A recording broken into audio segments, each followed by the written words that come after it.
Question for comic book fans: which comic book publisher, in your opinion, in 2024 has the better set of writers between DC Comics and Marvel Comics? Stitch, comment, I'd be curious to know. No hate to my dude Phil, but I really think you're wrong. This is of course in my opinion, but I think that DC Comics has far and away the better set of writers right now. And let me just go through my list.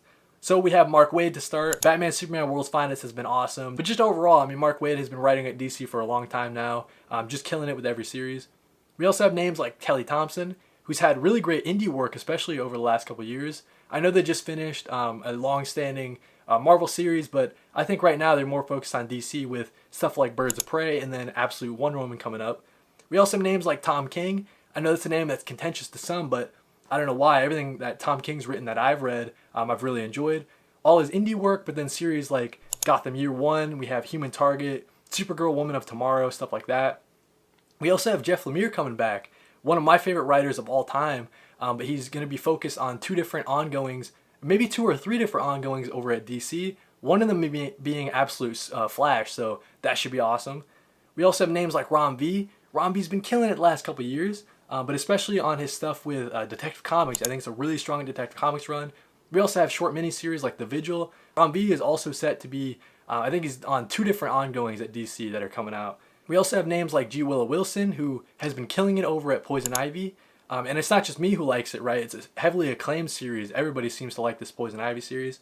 We also have other names like Philip Kennedy Johnson, who I know have been doing a lot of stuff over at Marvel, but I think their work over at DC is kind of what sets them heads and shoulders above the rest, right?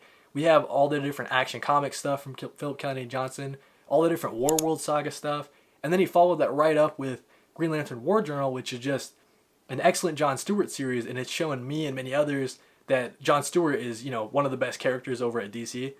And then we also have names like Jeremy Adams, who wrote an excellent Wally West Flash run. Great family writing. I think he kills it with the Flash set of characters. And then two names that I won't even mention really, but we have stuff like Tom Taylor and Chip Zdarsky. I've liked all their stuff, but I know that there's some out there that really don't like Tom Taylor or Chip Zdarsky. So yeah, overall, man, it's not like Marvel doesn't have any writers. They have names like Jed MacKay, they have Jonathan Hickman, and Al Ewing, of course. But I think those three names are really just deadlifting everybody else. They're doing like so much over at Marvel Comics. And that's not to say I don't enjoy stuff from Rainbow Rowell or Ryan North. I just think that over at Marvel Comics, there's a lot of stuff that don't interest me, like 2099 stuff, Venom stuff, or stuff that's like Wolverine based, right? So yeah, that's just my opinion. But like I said, I'm curious to know what you guys think. Which comic book publisher has the better set of writers between DC and Marvel? Thank you guys for watching, and read more comics.